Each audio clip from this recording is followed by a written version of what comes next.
البدع والأهواء، أهل البدع العقائدية وأهل البدع السياسية. نقول بيننا وبينكم السلف، بيننا وبينكم الكتب، كما فيقول البدع بيننا وبينكم. Bismillahirrahmanirrahim. Innal hamdalillah nahmaduhu wa nasta'inuhu wa nastaghfiruh wa na'udzu billahi min shururi anfusina wa sayyiati a'malina. May yahdihillahu fala mudilla lahu wa may yudlil fala hadiya lahu. Asyhadu an la ilaha illallah wahdahu la syarika lahu wa asyhadu anna Muhammadan abduhu wa rasuluh sallallahu alaihi wa ala alihi wa ashabihi wa mawalah, amma ba'd. Alhamdulillah, kita memuji Allah Subhanahu wa taala dan bersyukur kepadanya atas semua kenikmatan yang tercurah,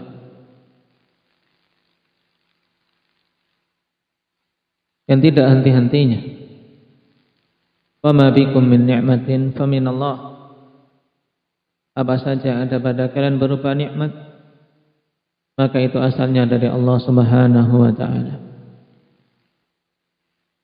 Yang kewajiban setiap orang yang mendapatkan nikmat adalah bersyukur, sehingga nikmat tersebut tetap dan mendapatkan tambahan yang Allah Subhanahu wa taala telah janjikan, la in syakartum la azidannakum. Dan alhamdulillah pada kesempatan hari ini kita bisa melanjutkan kembali kajian kita terkait adabul muslimat, adab-adab bagi para wanita muslimah, di mana pada pertemuan terakhir kita telah masuk pada bab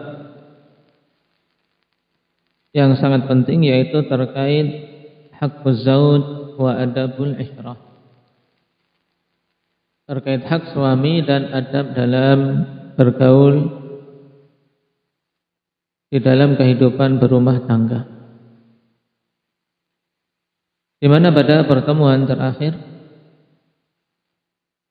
kita belajari di antara hak suami yang hendaknya diperhatikan oleh seorang istri, yaitu bahwa pada beberapa amalan-amalan sunnah yang hendak dia lakukan, Rasulullah sallallahu alaihi wasallam perintahkan kepada seorang istri untuk minta izin kepada suaminya,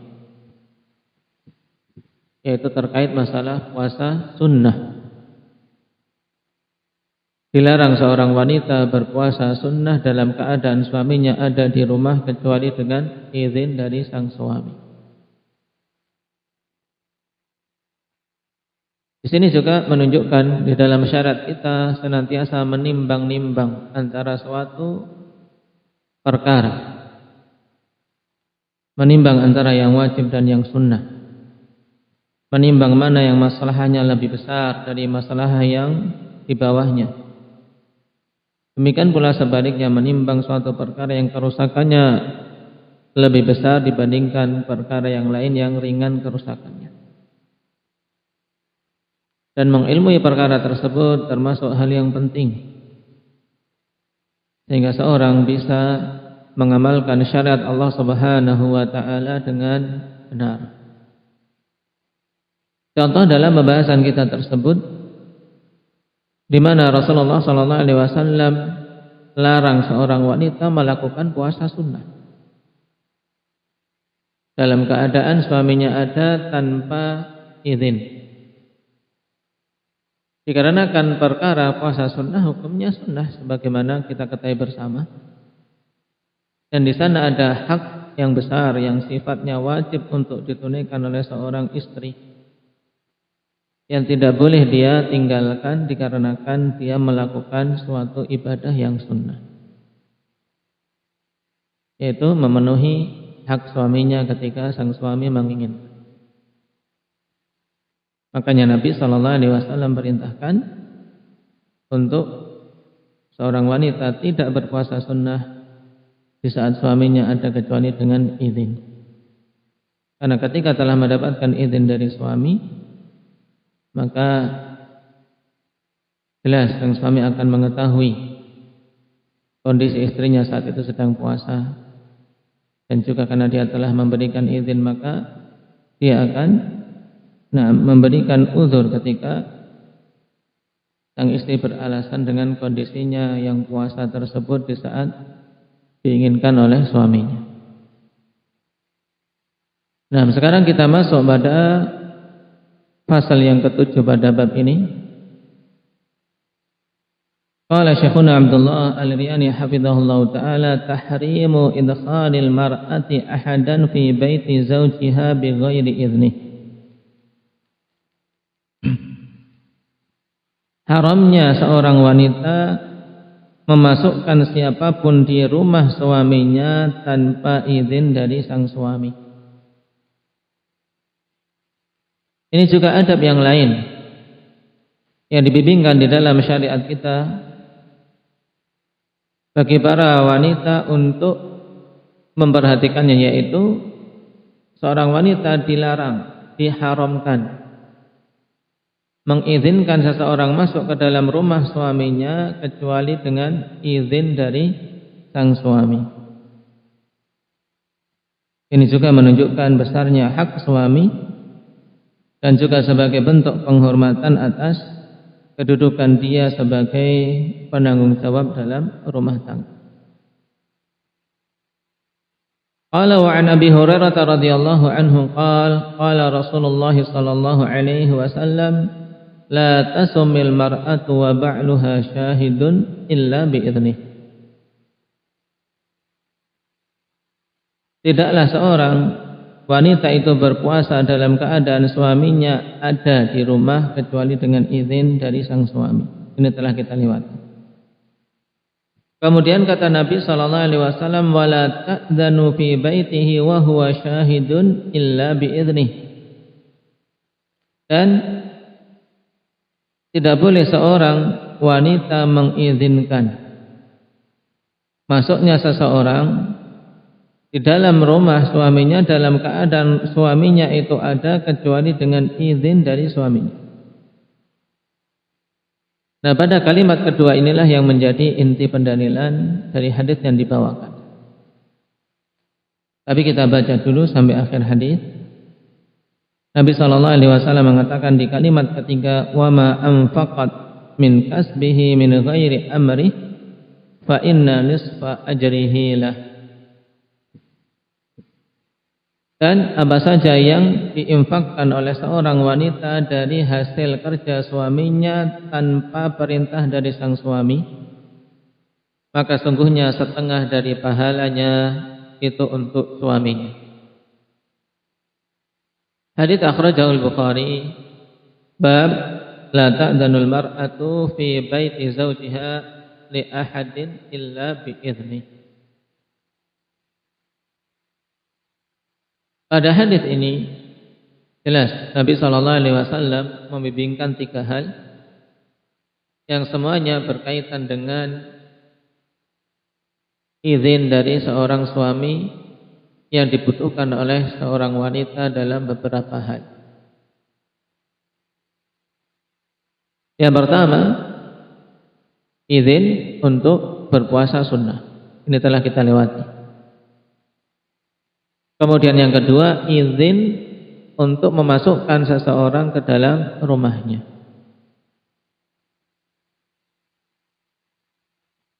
Dan makna meminta izin tentang masuknya seseorang ke dalam rumahnya, ini terkadang bentuknya bisa berupa izin yang umum, atau sesuatu yang memang diketahui dari sang istri bahwasanya suami setuju dengan apa yang dilakukannya. Nah, sehingga bukan maksudnya setiap ada orang misalnya dari mahramnya atau dari keluarga si istri mau datang, nah ibunya atau yang lainnya, kemudian setiap kali harus meminta izin kepada suaminya. Bukan demikian maksudnya. Akan tapi yang jelas diketahui bahwasanya sang suami mengizinkan, baik izin secara sharih lisan, dan ini mungkin dilakukan pada mereka-mereka yang memang datangnya jarang, misalnya berkunjung jarang sehingga memberitahu suaminya si fulanah atau si fulan mau datang, minta izin, boleh tidak untuk datang ke rumahnya. Adapun apabila seseorang yang dekat, yang mungkin akan sering ke situ dari keluarganya, dari mahramnya, maka ini kembali kepada izin yang umum. Apabila secara umum mengizinkan, maka tidak setiap kali mau datang harus meminta izin. Tapi yang jelas, siapapun yang masuk ke dalam rumah dari selain anggota keluarga, bahkan walaupun itu mahram dari sang istri, ini hendaknya mendapatkan izin dari suami, baik itu izin secara nashari atau izin yang diambil secara umum, seperti misalnya persetujuan dari suaminya dan bentuk-bentuk yang lain yang diketahui secara urf bahwasanya suami tidak mempermasalahkan. Adapun kalimat yang ketiga terkait dengan masalah nafkah, bahwasanya apabila seseorang wanita berinfak dari hasil usaha suaminya, dari hasil kerja suaminya, tanpa perintah dari suami, maka tetap suami akan mendapatkan bagian pahalanya, yaitu setengah pahalanya untuk sang suami. Hal ini menunjukkan apabila seorang wanita memiliki harta sendiri kemudian dia berinfak dari harta sendirinya, maka itu hak dari dia. Hak dia untuk terserah menginfakkan kemana. Adapun kalau infaknya dari harta suami, maka pada pasal setelahnya akan kita bahas harus izin dari suaminya dia dapat. Harus minta izin dari sang suami terkait masalah infak atau sedekah yang mau dikeluarkan apabila itu dari harta suami. Nah, kita baca dulu berkata Imam Nawawi rahimahullahu taala terkait masalah wajibnya meminta izin ketika mau memasukkan seseorang ke rumah. Kata Imam Nawawi dalam Syarah Muslim, wal mukhtar anna ma'nahu alla ya'dhanna li ahadin takrahunahu fi dukhuli buyutihim wal julusi fi manazilihim. Ya, pendapat yang terpilih terkait makna hadis ini yaitu bahwasanya jangan sekali-kali seorang wanita mengizinkan seseorang yang kalian membencinya, yaitu kalian tidak menyukainya, apalagi diketahui suaminya tidak suka kalau orang itu masuk ke rumah. Jangan kalian izinkan seorang pun yang kalian tidak suka untuk masuk ke rumah-rumah kalian dan duduk di rumah kalian. Sawa'un kana al-ma'dzun lahu rajulan ajnabiyyan aw imra'atan. Sama saja apakah yang diizinkan tadi itu seorang laki-laki ajnabi ataukah seorang wanita. Adapun kalau itu laki-laki yang bukan mahramnya, maka jelas tidak diperbolehkan seorang wanita mengizinkan masuk rumah tanpa ada suaminya. Au ahadan min maharimiz zaujah fan nahyu yatanawalu jami'a dzalik. Atau bahkan juga larangan ini mencakup mahram dari istri. Selama suami tidak menyukai untuk masuk ke dalam rumahnya, maka tidak boleh seorang wanita mengizinkan mahramnya itu masuk ke dalam rumahnya. Dan jika menginginkan dia untuk bisa bertamu di rumah, maka butuh izin dari sang suami.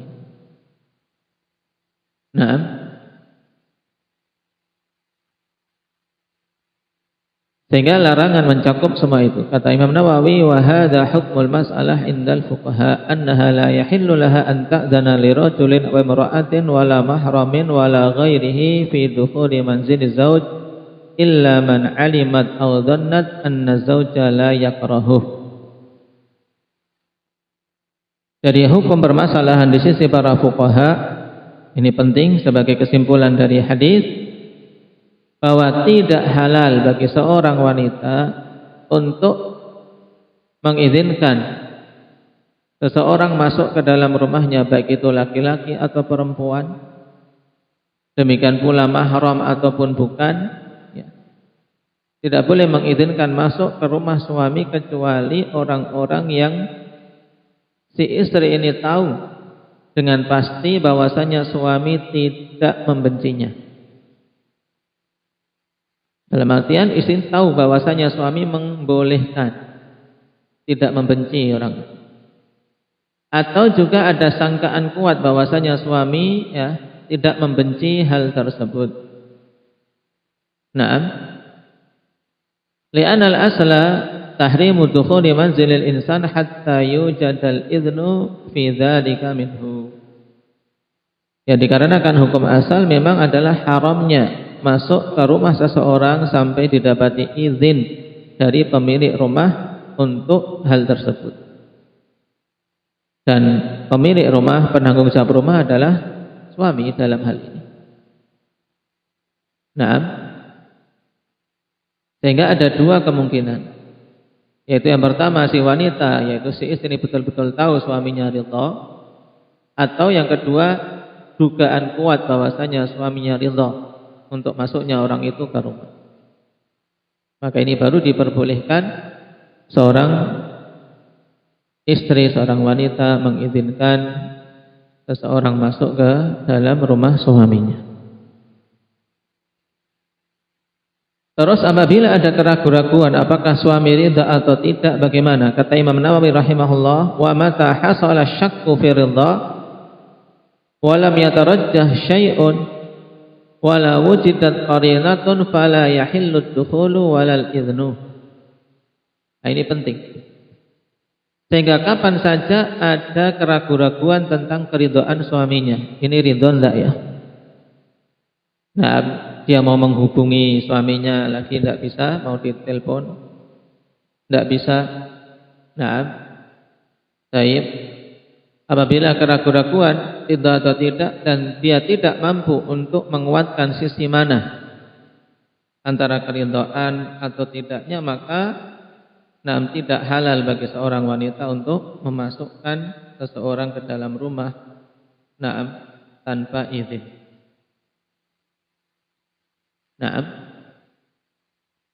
Ini hukum masalah terkait pasal yang ke-7. Kemudian pasal yang ke-8, tahrimu infaqil mar'ati limalin li zawjiha bi ghairi idnih au infaqiha nafaqatan mufsidah. Haramnya seorang wanita menginfakkan harta suaminya tanpa izin. Tanpa izin dari sang suami. Demikian pula atau menginfakkan dengan apa? Dengan model infak yang merusak harta, yaitu berlebih-lebihan atau bukan pada tempat yang benar. Ini infak mufsidah, infak yang merusak. Perhatikan pada pasal ini, saya mengatakan tahrimu infaqil mar'ah lima li zawjiha bi ghairi idnih. Haramnya seorang wanita menginfakkan dari harta suaminya. Berarti keluar dari judul ini adalah apa? Kalau dia menginfakkan dari harta sendiri, silahkan. Silahkan menginfakkan sesuai dengan arah yang dia pandang bermaslahah bagi dunia maupun akhiratnya. Tapi kalau berkaitan dengan harta suaminya, maka dia tidak boleh menginfakkan kecuali dengan izin. Kemudian yang kedua, dari sisi judul ini, yaitu tahrimu infaqiha nafaqatan mufsidah. Ya, pengharaman bagi seorang wanita menginfakkan harta pada arah yang itu padanya mafsadah, padanya kerusakan. baik dapat izin apalagi tidak dapat izin. Perhatikan hadis yang dibawakan oleh Syekh Hafizahullah Ta'ala. Wa an ummil mu'minin Aisyah radhiyallahu anha qalat qala Rasulullah sallallahu alaihi wasallam idza anfaqatil mar'atu min ta'ami baitiha ghaira mufsidatin kana laha ajruha bima anfaqat wa li zawjiha ajruhu bima kasab walil khazini mithlu dzalika la yanqusu ba'duhum ajra ba'din syai'a. Hadis rawahul Bukhari wa Muslim. Dari Ummul Mukminin Aisyah radhiyallahu anha, beliau mengatakan Rasulullah sallallahu alaihi wasallam bersabda, apabila seorang wanita menginfakkan makanan yang ada di rumahnya. Ini menunjukkan bahwasanya infak itu tidak harus berupa uang. Tapi apa yang dia sedekahkan, sekecil apapun masuk dalam kategori infak, walaupun itu hanya sebiji kurma. Makanan yang diberikan dari makanan yang ada di rumah. Nah, ketika seorang wanita menginfakkan makanan dari rumahnya ghaira mufsidatin, dalam keadaan apa? Dia tidak berbuat kerusakan padanya. Makna ghaira mufsidatin ditafsirkan oleh para ulama, maksudnya min ghairi israfin wa min ghairi dhararin yalhaqu bizauji fi infaqiha. Itu tidak membuat kerusakan pada infak yang dia keluarkan tersebut, maksudnya dia tidak berlebih-lebihan. Misalnya, suaminya belum makan, dia sedekahkan semua makanan yang dia masak. Ini berlebih-lebihan, sehingga suaminya ketika ingin makan tidak ada yang dimakan. Demikian pula wa min ghairi dhararin yalhaqu bizauji fi infaqiha, tanpa ada kemudaratan yang menimpa suami pada infak yang dikeluarkan oleh wanita tersebut, yaitu tidak ada efek buruk pada apa? Pada suaminya. Dan yang demikian itu terwujud apabila telah mendapatkan izin tentunya. Nah, kenapa? Karena terkadang seseorang memberikan makanan yang ada di rumah, tapi ternyata karena belum mendapatkan izin dari suami atau tidak diketahui suaminya itu ridha dengannya, akhirnya menimbulkan persengketaan di dalam rumah tangga. Ini mufsidah, ada kerusakan yang timbul. Nah, karena menjaga kerukunan, demikian pula keharmonisan dalam rumah tangga itu lebih utama untuk dijaga dibandingkan dia berinfak kepada orang yang ada di luar. Nah, maka dalam hal ini sangat penting untuk mendapatkan izin dari suaminya, baik secara nas, kata Syekh, imma nassan, baik secara nas, silahkan ini dikasihkan, silahkan diberikan pada orang yang membutuhkan, ini nas. Imma wa imma dalalatan, atau berdasarkan petunjuk yang dia pahami dari suaminya. Misalnya si suami diketahui seorang yang pemurah, tidak ingin ada makanan yang tersisa di rumah, tidak ada yang makan, sehingga dia perhatikan jangan sampai ada makanan yang tersia-siakan di rumah. Kapan saja melihat ada kelebihan, dia segera mengupayakan untuk menginfakkan kepada yang membutuhkan. Ini contoh seorang istri menginfakkan dari makanan di rumahnya, berdasarkan dalalah. Dilihat dari dari gaya hidup sang suami. Walaupun tidak secara nas suami memerintahkan atau mengizinkan, tapi diketahui bahwasanya memang suaminya yakin akan ridha dengan hal tersebut. Nah, adapun apabila dalam infaknya itu ada ifsad, ada kerusakan, Nah, atau tidak mendapatkan izin dari suaminya, atau menimbulkan efek negatif pada kehidupan suaminya, seperti karena terlalu banyak yang dia infakkan, terlalu banyak yang dia keluarkan. Akhirnya apa? Berpengaruh pada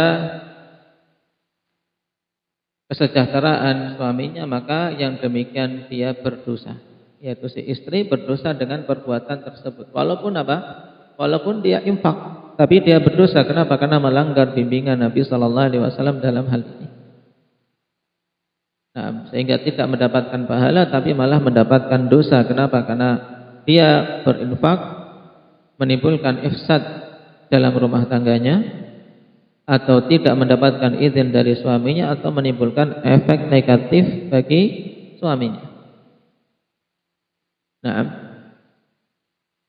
adapun apabila hal-hal ini tidak didapati, ya seorang wanita berinfak tanpa menimbulkan kerusakan pada hal-hal yang disebutkan tadi, maka dia mendapatkan pahala dengan apa yang dia infakkan. Dan suami juga mendapatkan pahala walaupun suaminya tidak memerintahkan. Tapi dia tahu istrinya berinfak, kemudian ridha dengannya. Dia mendapatkan pahala juga. Wali zaujiha ajruhu bima kasab. Kenapa? Karena harta tersebut adalah hasil usaha dari sang suami. Dan si wanita, si istri ini mendapatkan pahala dari sisi apa? Dari sisi dia yang bersinggungan langsung dengan ibadah berupa infak tersebut. Kemudian pihak ketiga, kata Rasulullah sallallahu alaihi wasallam, walil khazini mithla dzalika la yanqusu ba'duhum ajra ba'din syai'a. Dan juga bagi khazin. Bagi khazin yaitu apa? Yang dimaksud dengan khazin alladzi kana yahfadzul mal wa yar'ahu hatta yakhruja fi tariqihi al-ma'dzun, hatta yakhruja fi tariqihi al-ma'dzunu fihi.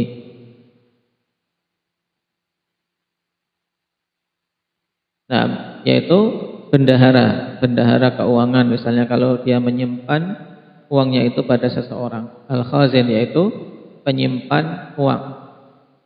Ini kalau seseorang mungkin memiliki harta banyak sehingga ada yang ditugasi khusus untuk menyimpannya. Sekedar menyimpan harta, kemudian ketika mau mengeluarkan butuh lewat dia, maka dia juga mendapatkan pahala. Walaupun harta itu bukan harta dia.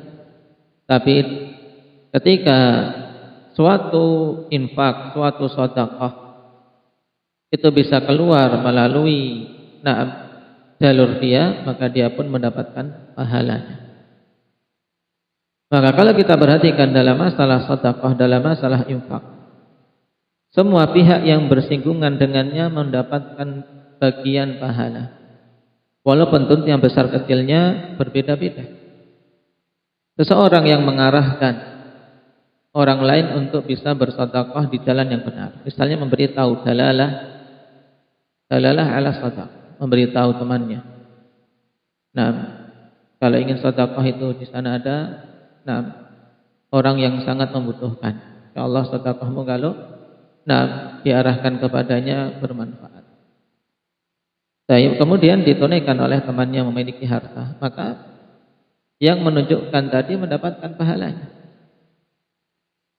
Demikian misalnya seorang yang punya harta juga titip, tolong sampaikan sedekah ini kepada si fulan. Atau berikan infak ini kepada si fulan. Sekedar dia membawa sedekah dari seseorang untuk sampai kepada pihak yang membutuhkan, ini juga mendapatkan nilai pahala. Mendapatkan nilai pahala di sisi Allah Subhanahu wa taala.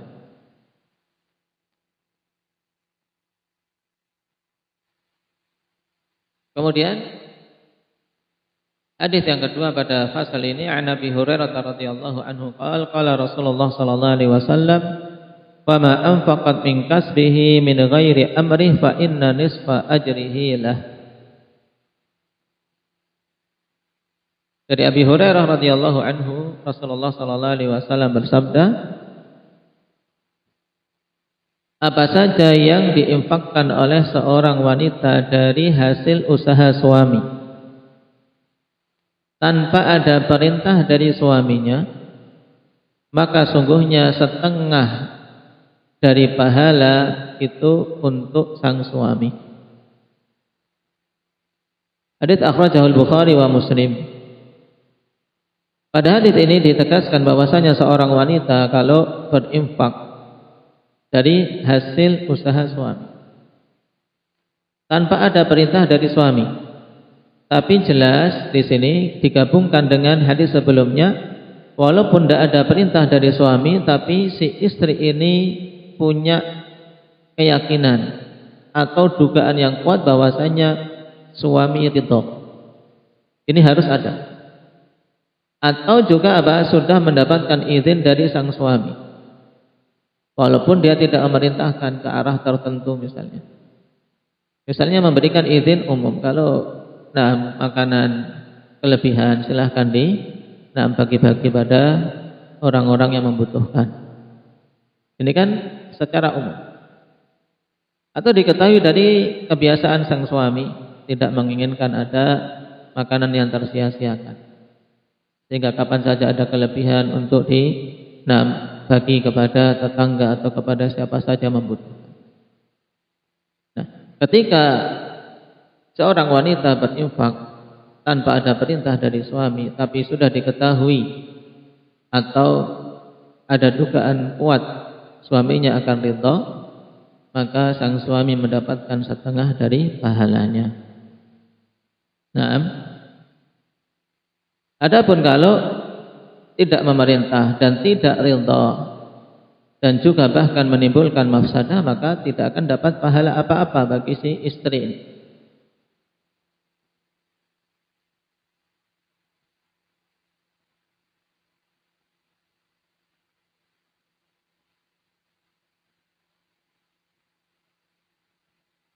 Dan perkara masalah mengetahui keridhaan suami ini penting untuk seorang wanita itu jeli. Apa-apa saja yang suaminya ridha dan apa saja yang sebenarnya suaminya tidak meridhoinya, tidak menyukainya. Ini butuh seorang wanita jeli dan tanggap. Karena dengan hal tersebut akan tercapai kebaikan dalam rumah tangga. Adapun seorang wanita cuek, tidak bisa menilai apakah suaminya ridha atau tidak, senang atau tidak, ini menunjukkan kekurangan yang besar pada diri seorang wanita.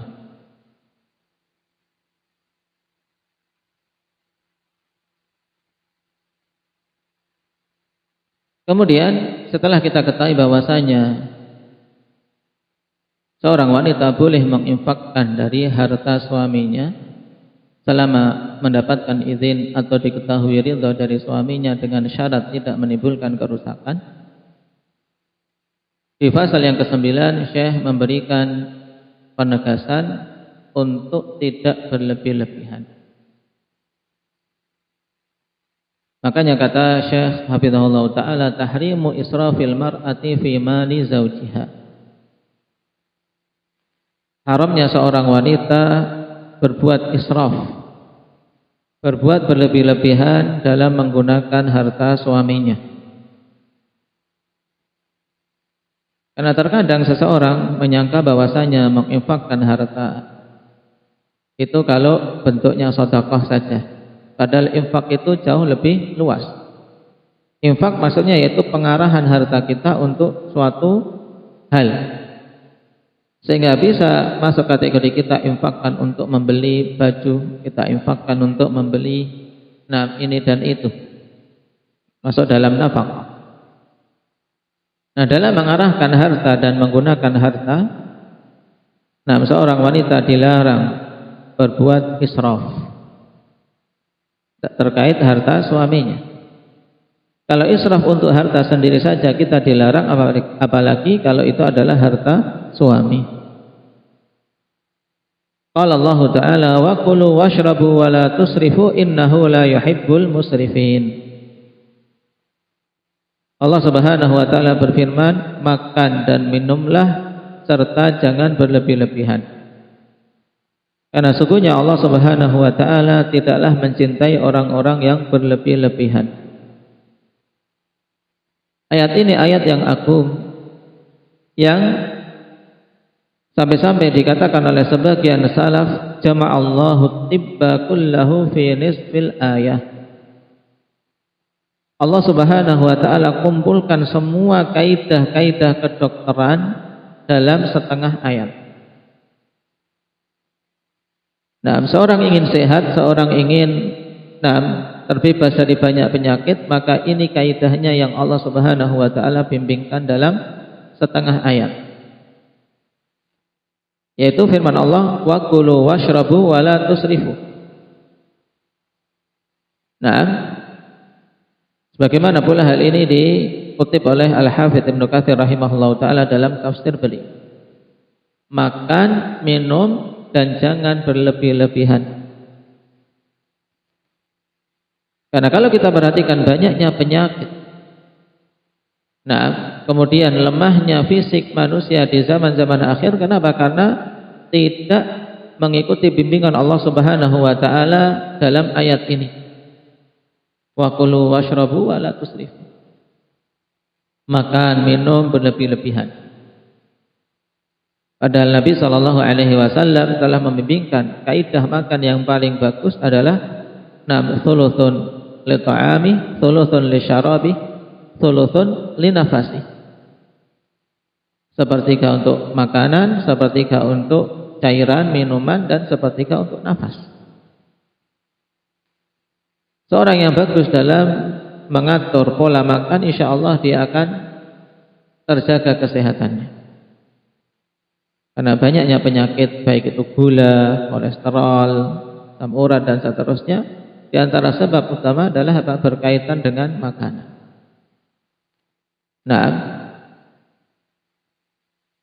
Berkaitan dengan masalah perut. Berkaitan dengan lambung kita.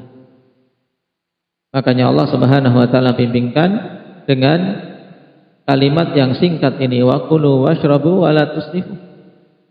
Sehingga diungkapkan oleh salaf kalimat ini, jama'allahu tibba kullah fi nisfil ayah, menggabungkan semua kaidah dalam kedokteran. Ingin kita sehat, maka atur pola makan yang baik.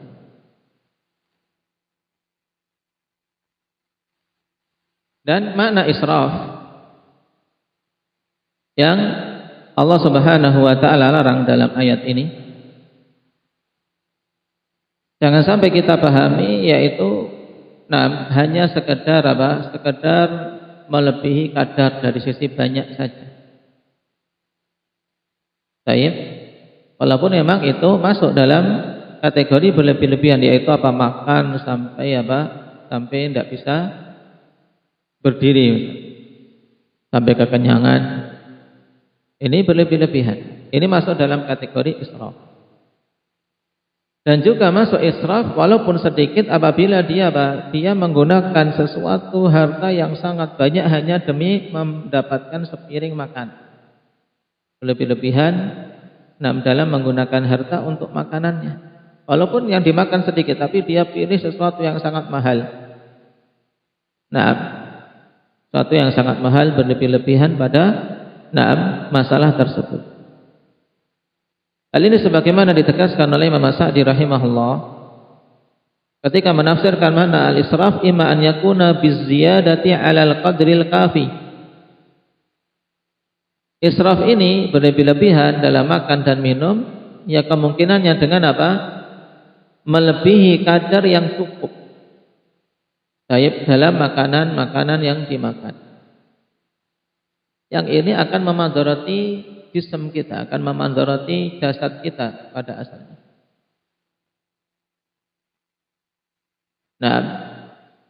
Dan perlu untuk mencegah hal ini, seorang tahu bahwasanya tujuan dia makan, tujuan dia minum adalah untuk menegakkan tubuh ini agar bisa beribadah kepada Allah Subhanahu wa taala. Dan sampai malah sebaliknya, gara-gara makanan dan minuman kita tidak jadi kuat untuk berdiri sholat. Kemudian makna yang kedua wa imma an yakuna bi ziyadatit taraf. Naam. Kemungkinannya adalah apa? Karena apa? Tambahan dia apa? Bermewah-mewahan dalam masalah makanan, dalam masalah minuman, juga mencakup dalam masalah pakaian. Ini makna kedua dari makna israf, yaitu apa? Berlebih-lebihan dari sisi bermewah-mewahan. Sama intinya, makan kan dimakan, setelah itu seorang kenyang bisa kuat, bisa bangkit tubuhnya. Nah, tapi dia ingin sesuatu yang mewah dengan harga yang dia keluarkan, yang harta yang banyak. Nah, ini masuk dalam larangan. Pada Rasulullah SAW telah perumpamakan dunia ini seperti makanan. Nah, sebaik apapun kita membumbuinya, dibumbui sebaik apapun, senikmat apapun makanan yang kita makan, tetap hasil keluarnya juga sama. Nah, kita bumbui semahal apapun makanan, keluarnya juga sama, akan berupa kotoran dan najis.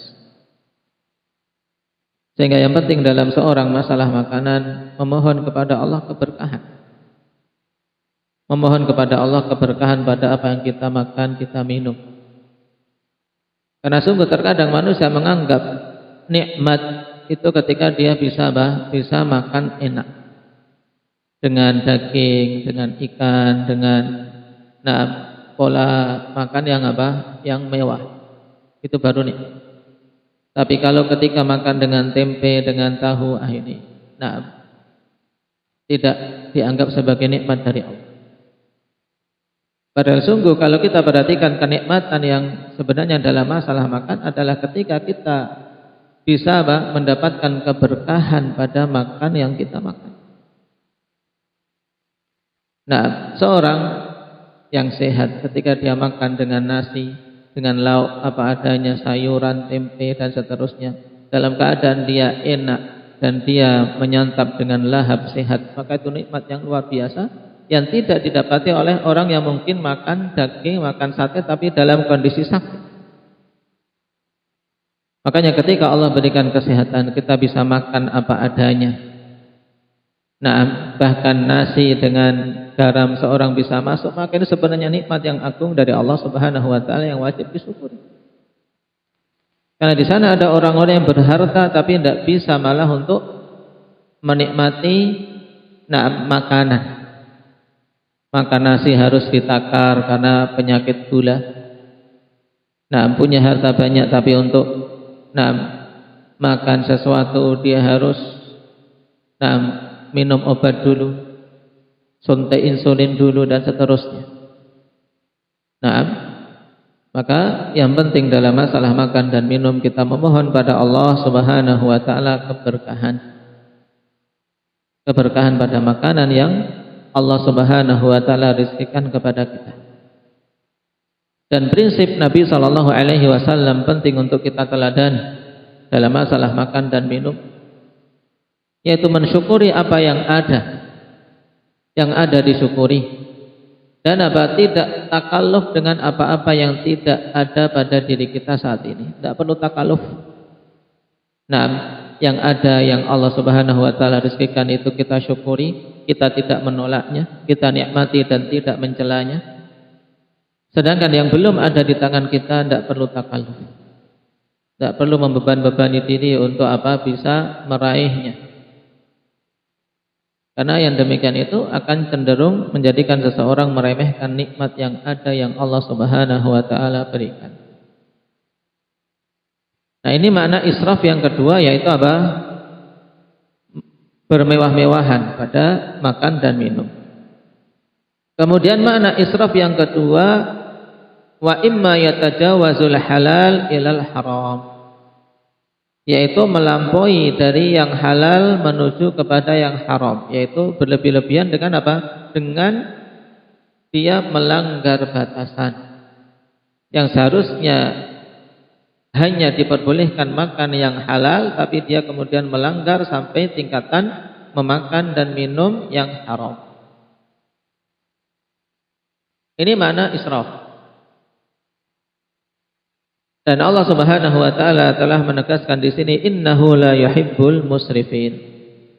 Sungguhnya Allah Subhanahu wa taala tidak mencintai orang-orang yang berlebih-lebihan melampaui batas. Ketika Allah tidak mencintainya, berarti Allah Subhanahu wa taala membencinya. Naam. Hal ini dibenci oleh Allah. Demikian pula hal ini memadharati badan dan kehidupan seseorang hamba.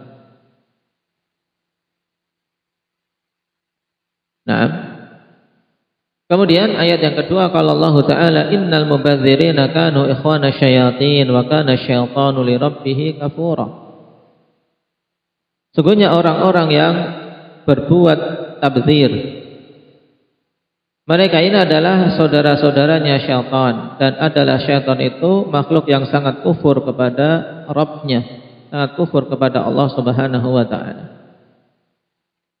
Ini ayat yang kedua yang juga peringatan untuk kita semua dari berbuat berlebih-lebihan dan berbuat tabdzir. Kalau tadi israf kita ketahui maknanya, sekarang apa makna tabdzir yang dilarang pada ayat di surat Al-Isra ini? Makna tabdzir yang dimaksud, yang siapa saja melakukannya dihukumi sebagai apa? Saudara-saudaranya syaitan. Dikatakan oleh para ulama tafsir, di antaranya Ibnu Mas'ud radhiyallahu anhu, at-tabdziru al-infaqu fi ghairi haqqin. Yang namanya tabdzir adalah apa? Mengarahkan harta itu pada selain jalan kebenaran. Makanya dikatakan oleh Mujahid rahimahullahu ta'ala, law anfaqa insanun malahu kullahu fil haqq lam yakun mubadzira, walau anfaqa muddan fi ghairi haqqihi kana tabdzira. Nah, ini fikih yang penting untuk dipahami tentang makna tabdzir. Seorang yang berbuat tabdzir yang dinamakan mubadzir. Nah, orang yang apa? Mubadzir, menyia-nyiakan hartanya. Kata Mujahid rahimahullah ta'ala, seandainya seseorang menginfakkan semua hartanya di jalan kebenaran, dia bukanlah mubadzir, bukan orang yang berbuat tabdzir. Tapi sebaliknya, seandainya seseorang menginfakkan walaupun itu hanya satu mud saja pada selain jalan kebenaran, maka dia telah berbuat tabdzir. Nah, berarti tabdzir itu hakikatnya an-nafaqah fi maksiatillahi ta'ala wa fi ghairil haqqi wa fil fasad.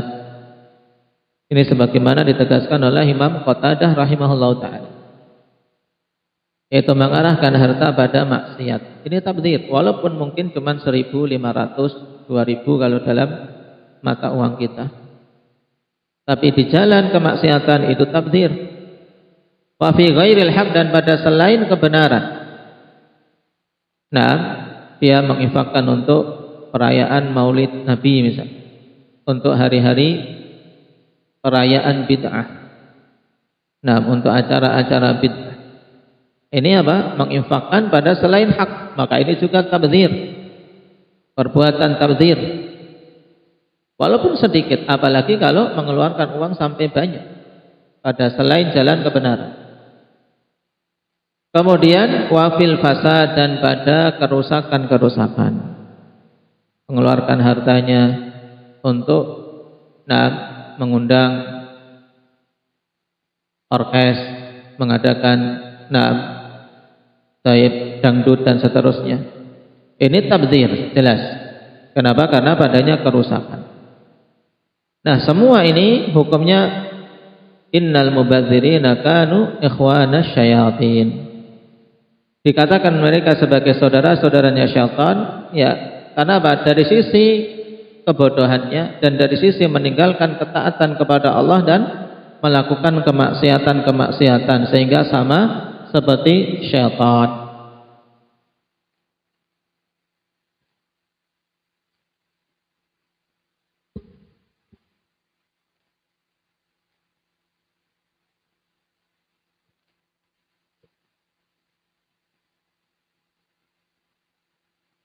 Kemudian dibawakan di sini satu hadis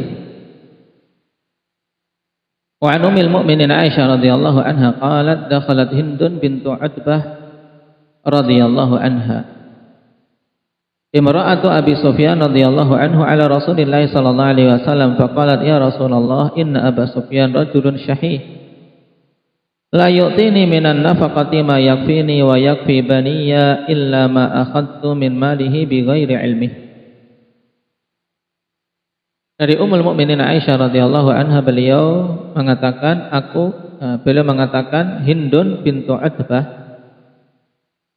istri dari Abu Sufyan masuk menemui Rasulullah sallallahu alaihi wasallam. Kemudian beliau mengatakan, wahai Rasulullah, sesungguhnya Abu Sufyan seorang laki-laki yang sangat pelit. Dia tidak memberikan kepadaku nafkah yang cukup bagiku dan bagi anak-anakku, kecuali yang aku ambil dari hartanya tanpa sepengetahuannya. Fahal alayya fi dzalika min junah? Apakah aku mendapatkan dosa dikarenakan hal tersebut? Nah, ini menunjukkan bahwasanya seorang wanita apabila dia datang kepada hakim atau kepada seseorang yang dimungkinkan untuk bisa menyelesaikan suatu masalah di dalam keluarganya dengan menyebutkan dan menjelaskan, membeberkan apa yang terjadi dalam rumah tangganya, maka diperbolehkan. Nah, bukan termasuk dalam ghibah, tapi harus diperhatikan memang dia datang kepada yang tepat. Seperti Hindun datang kepada Nabi sallallahu alaihi wasallam sehingga Nabi bisa memberikan fatwa. Ini kondisinya mustafti, seorang yang meminta fatwa, seorang yang meminta untuk dibimbing apa langkah yang benar untuk dia tempuh secara syar'i. Sehingga ya dia beberkan dengan jujur apa yang ada di dalam rumah tangganya terkait sang suami yang ternyata dia sangat pelit dalam memberikan nafkah kepada istrinya dan anak-anaknya. Nah, ketika sang istri mengambil dari harta suaminya tanpa izin untuk mencukupi kebutuhannya dan kebutuhan anak-anaknya, apakah berdosa? Maka Nabi sallallahu alaihi wasallam menjawab, faqala Rasulullah sallallahu alaihi wasallam, khudhi min malihi bil ma'ruf ma yakfiki wa yakfi banik. Nabi katakan, ambillah dari hartanya dengan cara yang ma'ruf. Cara yang ma'ruf maksudnya apa? Mengambil sesuai dengan apa? Dengan kebiasaan kadar ya nafkah yang standar, tidak sampai berlebih-lebihan. Yang mencukupi kamu dan mencukupi anakmu. Nah, di dalam hadis ini kita bisa memetik faedah selain tadi bolehnya untuk menyebutkan keadaan suami apa adanya ketika dia meminta fatwa, atau karena tadallum sedang melaporkan kezaliman yang terjadi kepada pihak yang bisa memberikan solusi. Demikian pula pada hadis ini menunjukkan bahwasanya seseorang suami wajib memberikan infak kepada keluarganya, kepada istri dan anak-anaknya dengan kadar yang ma'ruf. Bahkan walaupun sang istri ini adalah seorang yang kaya, tapi tetap kewajiban memberikan nafkah atas suami, kecuali apabila si istri menggugurkan kewajiban tersebut karena dia sudah mencukupkan diri dengan harta yang dimilikinya. Kemudian apabila seorang suami enggan memberikan nafkah, maka boleh dipaksa untuk diambil hartanya demi menunaikan kewajiban tersebut. Sehingga diambil dari hartanya kadar untuk nafkah yang sesuai dengan standar para istri di daerah tersebut, di tempat tersebut yang ma'ruf. Tidak kemudian mengambil standar dari tempat lain. Ini makna bil ma'ruf. Sehingga apabila diambil dari harta suami untuk menafkahi anak dan istri walaupun tanpa izin, maka ini diperbolehkan secara syar'i. Berarti mafhumnya juga bahasanya tidak boleh seorang wanita mengambil dari harta suaminya tanpa alasan yang ma'ruf. Mengambil untuk berfoya-foya, mengambil untuk beli sesuatu yang melebihi kadar, Dari apa? Dari perkara yang ma'ruf. Naam. Barakallahu fikum. Ini 3 fasal kita ambil pada pertemuan hari ini karena masih sangat berkaitan, yaitu berkaitan dengan masalah naam harta suami. Untuk seorang istri hendaknya bisa mengarahkan pada kebaikan. Nah, ketika menginfakkan, mensedekahkan pun, nah, hendaknya diarahkan pada perkara yang ma'ruf tanpa menimbulkan kerusakan. Dan ketika dia betul-betul yakin atau dugaan besar suaminya ridha jika tidak mendapatkan izin secara sharih. Kalau dia mendapatkan izin secara sharih apalagi perintah, maka jelas perkaranya. Tapi seandainya tidak ada perintah, maka dipersyaratkan dia harus betul-betul yakin suaminya ridha. Hal ini diketahui dengan qarinah, kebiasaan. Kebiasaan suaminya mungkin dia tahu. Tapi kalau dia tidak mengetahui hal tersebut dan ragu-ragu suaminya akan ridha atau tidak, maka dia tidak boleh untuk menginfakkan harta suaminya tanpa izin. Kemudian kaidah penting dalam masalah menggunakan harta untuk tidak berlebih-lebihan, dan untuk tidak tabdzir. Barakallahu fikum. Nas'alullaha taufiq lima yuhibbuhu wa yardah. Walhamdulillahirabbil alamin.